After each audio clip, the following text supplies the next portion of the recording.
Hello, Aries. How are you? Today's November 19th.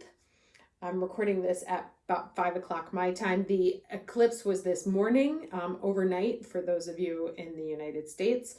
It was visible over the United States and in Asia, not here in Europe because it was already during the day.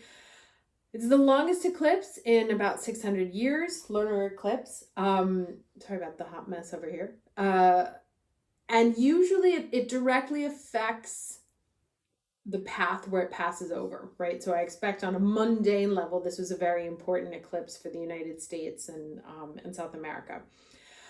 Now, I've already pulled the cards for the planets here because it would have taken too long to do while you watched. Also because I want to talk about the symbolism of the eclipse because it took me forever to get this reading together because usually I can get like a sensation of what the meaning is, but I couldn't grasp it because on the surface, it looks nice. Let me read the Sabians to you. The one for Taurus, the moon in Taurus, is a woman in midlife stands in rapt, sudden realization of forgotten charms in unexpected recovery of romance, right? So that's lovely, sort of like talking about romance coming back. And in fact, here we have the Six of Cups to represent, we have the Six of Cups to represent Venus and Capricorn, but we also have the Nine of Pentacles, which is, of course, the single and loving it card. And then the symbol for the sun on in Scorpio is the king of the fairies approaching his domain. Now, these are all lovely Sabians, right? And so you would say, oh, it's a nice eclipse, right? Going to be a nice eclipse. And this is why I didn't buy it, because there's some kind of hang up. And that is that the eclipse, even though it's trining Pluto, and here the card that we have for Pluto and Capricorn is Heal the Ouch, it is conjunct Algol, which is a fixed star and known as like pretty evil fixed star. It's synonymous with violence, mass illness. And here the card that we have for Algol is Nine of Swords, the exhaustion. So I want to talk, so Algol is, to me, is the star of this eclipse. And it's funny because it was not funny, but I met a friend of mine for coffee this morning and he was telling me about how like everything in his life is going great, only he has this illness in the family, a situation in the family, which is kind of like a life or death situation, with very, very difficult, heavy choices. That's obviously eclipsing all the good that's going on. So Algol is kind of like everything else looks lovely, and then there's this one heavy thing that's eclipsing all of the beauty that there could be. Now, I want to talk about this for a second because the Algol is considered the head of Medusa in the Perseus constellation. And I really want to talk about the Medusa mythology because the answer is in there. Because Medusa, we always think of her as being this like hideous, evil woman who you look at her and you turn to stone, right? So ugly that you turn to stone when you cast eyes on her. Now, here's the thing, right? Medusa is probably one of the greatest stories of absolute total injustice ever existed. She was not immortal. She was one of the sisters, divine, but not immortal. And she was one of the avowed priestesses of Athena, right? And she had a vow of celibacy. So what happens?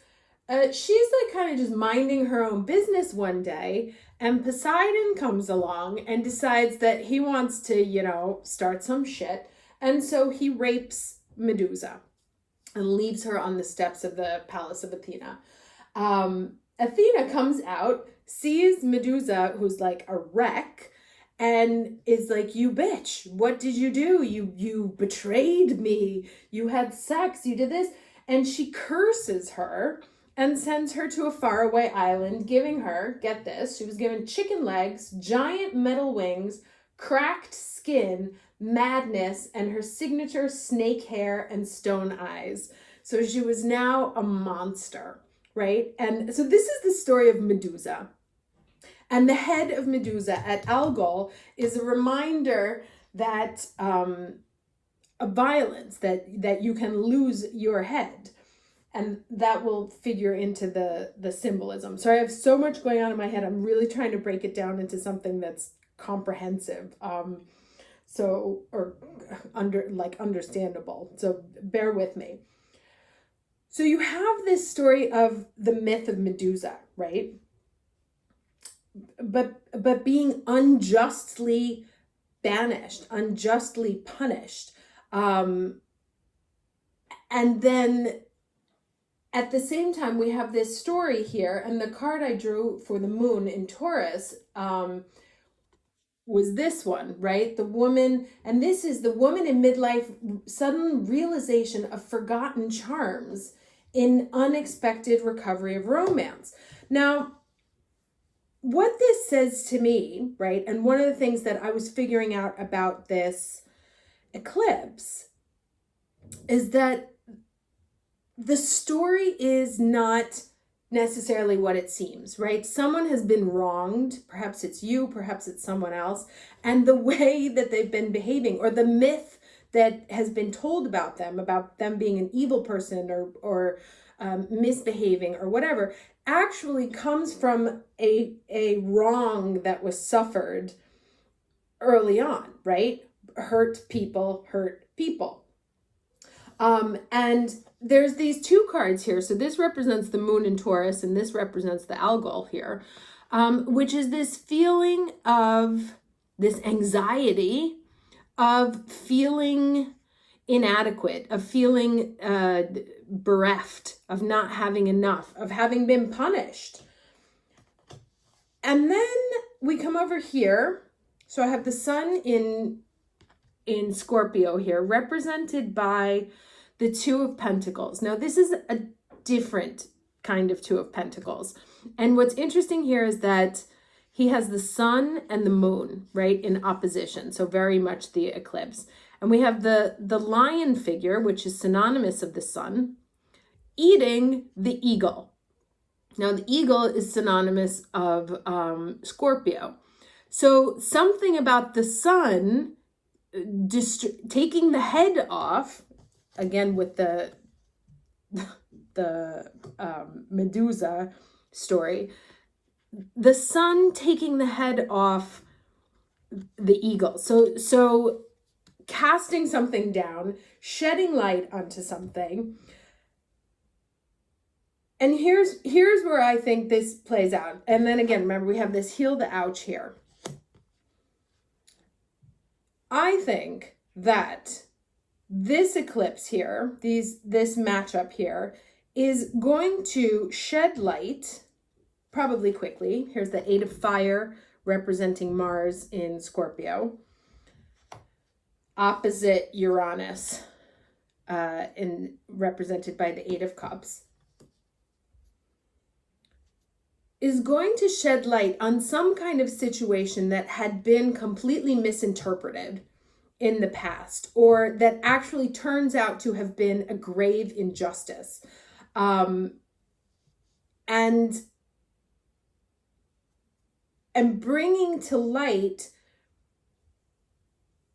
some sort of information or some sort of re-articulation of the story that allows you to move on from this really crappy feeling, or from this really dark place, right? So through a discovery of this Algol energy, which may have been driving you insane, and this card here makes me feel like, especially since we're talking about heads, It's in the second house of Taurus, which is our value house, right? So where we feel like we have lost value, maybe our beauty has been taken away by some injustice that was done to us, by some pain we suffered early on in childhood, hence the Six of Cups and this heal the ouch. That this pain, we will be given an opportunity to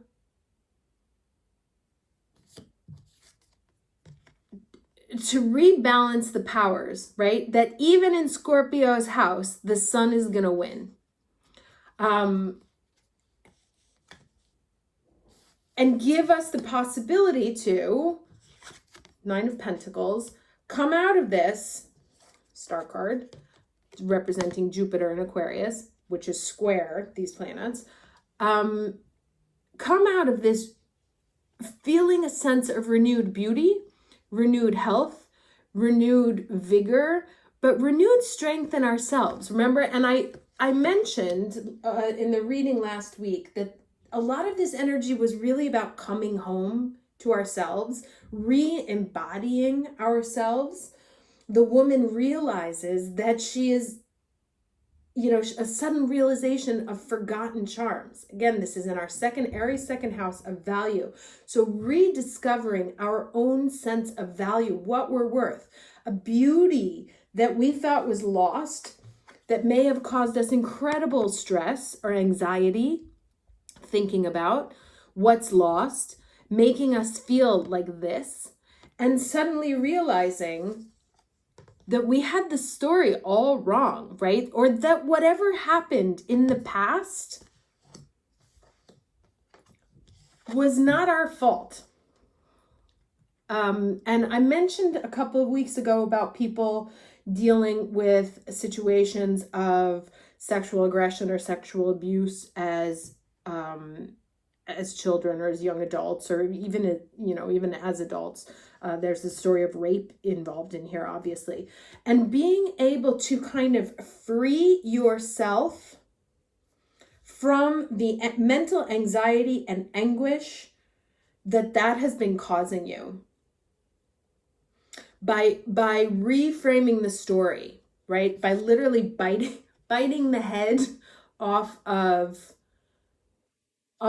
that secret, or bringing that secret to life, because the sun wins here, right? And it's in Scorpio. The sun shines the light on the hidden secret and takes its power away.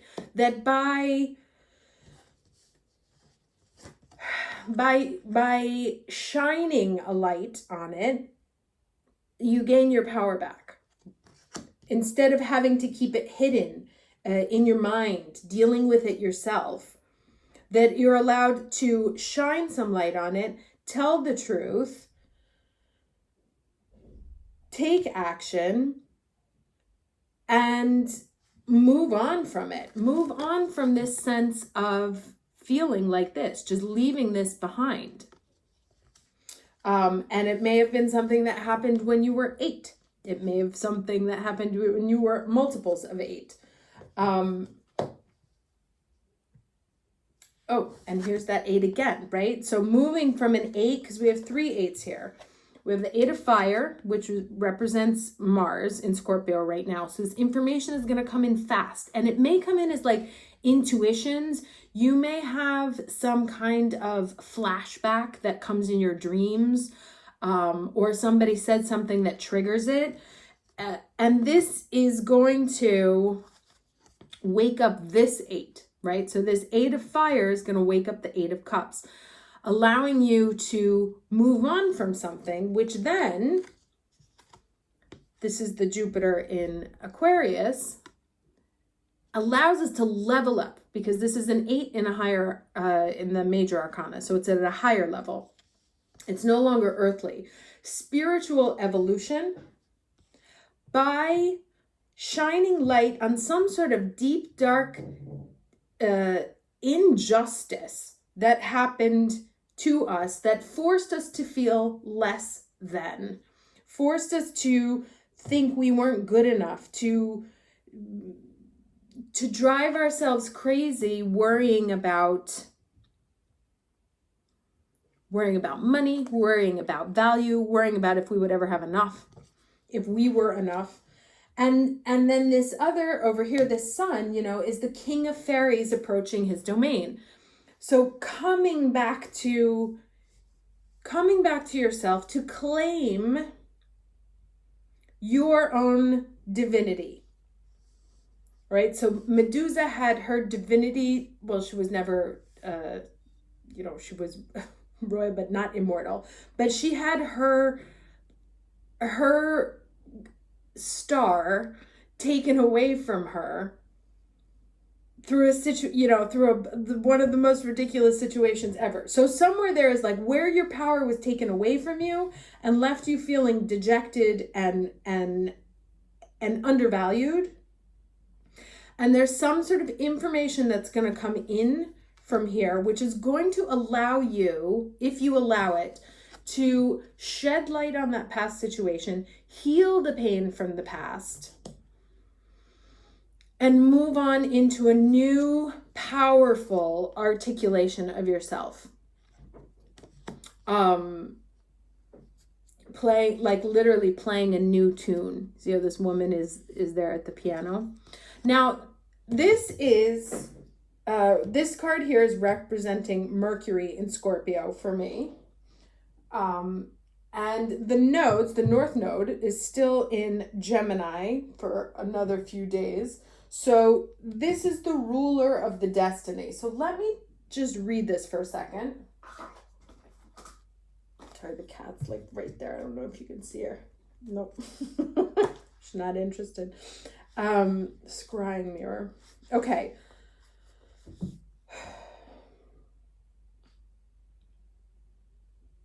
Okay. So I did want to say one more thing about this card. I feel like because Algol is a positioning of unhealth, let's say, and we are Aries and we are susceptible to head things, head injuries, headaches, eye problems. If you have any of these come up, do have that, like, don't dismiss it. Do have them looked at. Like I had, like I said, a 4-day migraine. And that's kind of what was happening. I did some work with my own healer who told me that it was some sort of like expansion of my own pineal gland and third eye. But it was enabling me to, that operation on the head was to enable me to have a different perspective on the things that had happened. Now let me read this here. Okay, so it says you currently desire something so strongly, your focus is completely blinkered, and you cannot see the pitfalls that might come from achieving your goal. Oh, I did forget. I also meant to say be careful about burnout, because I feel like this could be something where you like think yourself into exhaustion, and this is kind of echoing it. The Scrying Mirror card reveals that your obsession for possession has blinded you to some negative aspects of your goal. It is vital to be completely clear about what you wish for, lest someone, including yourself, is harmed in the process of gaining it. Monitor your thoughts and words at every moment, as what you give out will come back to you threefold. Gaze long and deep within, intending to truly understand your ambition. When you recognize that everything that happens is merely your projection, your focus will change, and the reflection of the love in your heart will dazzle others and ultimately yourself. And the incantation here is, my heart is finally set free from thoughts of how I must have it be. Mirror, mirror, as I scry, I see my one true love, 'tis I. Interesting. Now here some other meanings are, be careful what you wish for.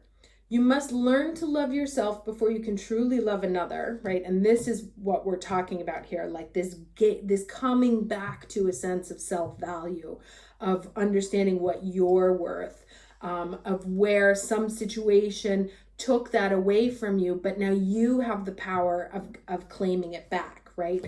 That that somehow there might be some sort of pursuit of like, oh, as soon as I get this, or as soon as I have that person, or I need this job in order to make me feel powerful, in order to make me feel valued, that actually it's not about getting value from the outside world. It's about embodying value to yourself so that it magnetizes to you, right? So instead of being here because and working like, and the second and eighth house is all about money and value and finances, right? And the second house is how the money we earn and the things we value, and the eighth house is when it comes from other people. And this is kind of like, despite maybe what we what we show, right, the lion aspect, this can be how sometimes we feel inside, like we don't have enough, or like there's this wounded inner child that's really fucking with our sense of personal value.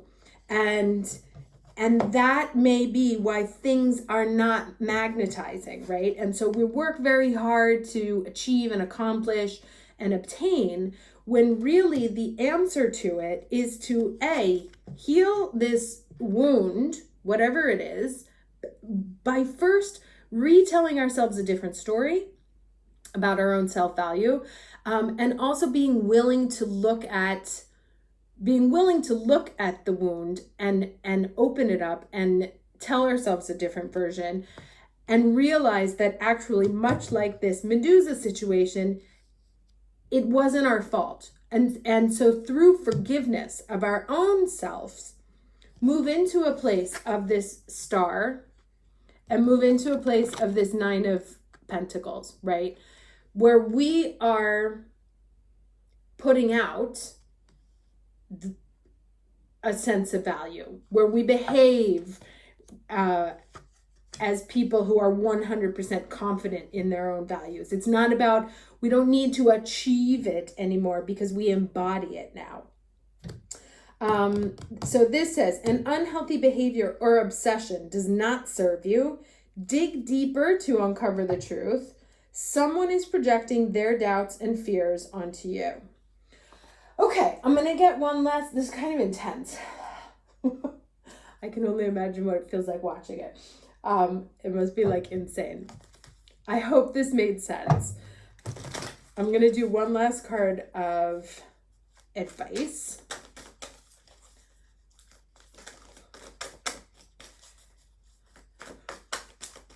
So yes, ultimately, very, very powerful eclipse.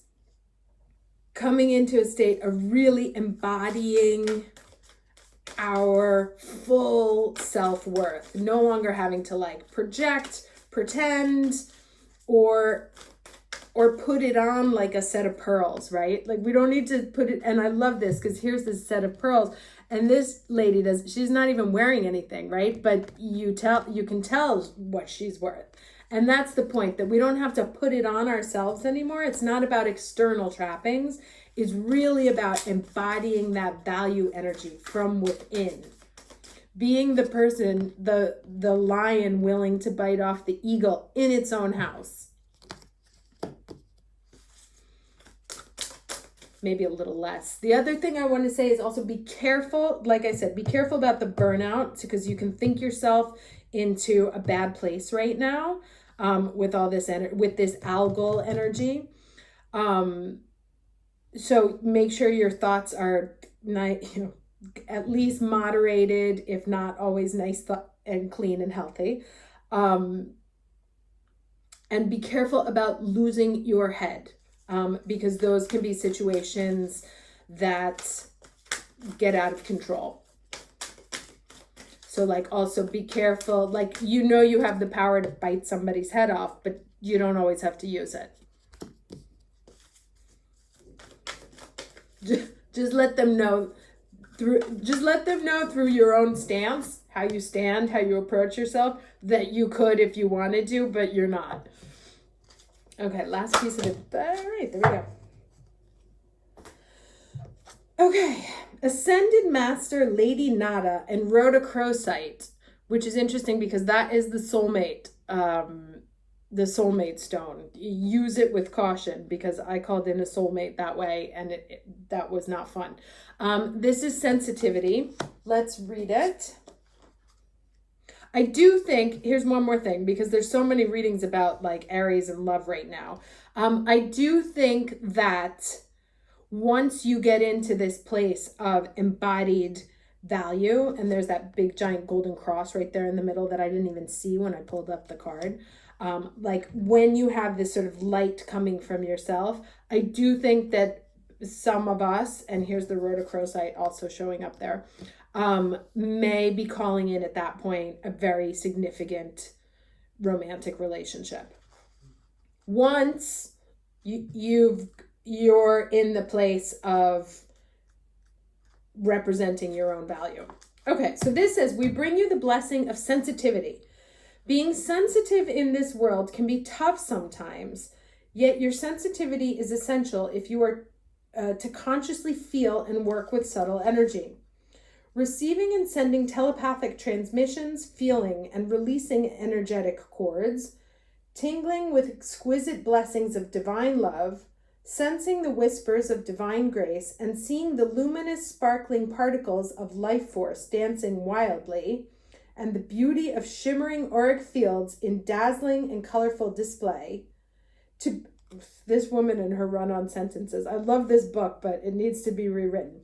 To be given the gift of sensuality to perceive the energetic worlds is like being invited to the most special and extraordinary exhibit of sacred art.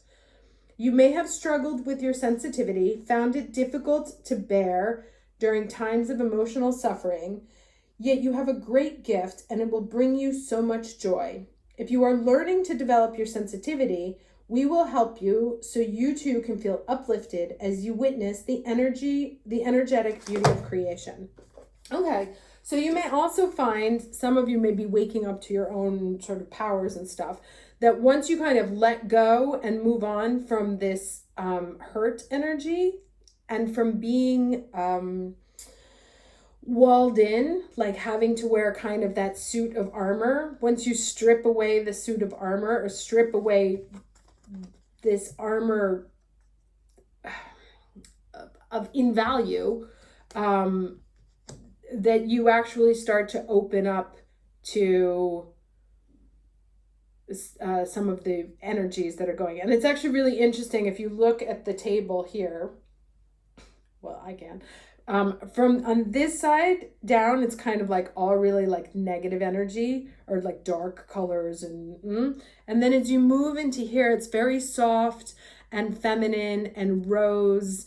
So moving into a much softer energy, really putting behind some of the darkness from the past and moving into a lighter place where of confident self-worth that doesn't have to try so hard to demonstrate it to others because it just glows like a star. A star doesn't need to explain to us that it's a star. We see it. And so starting to move into that energy of emanating Nine of Cups, like rocking it and we know it and we don't need all the sort of like physical trappings to communicate that.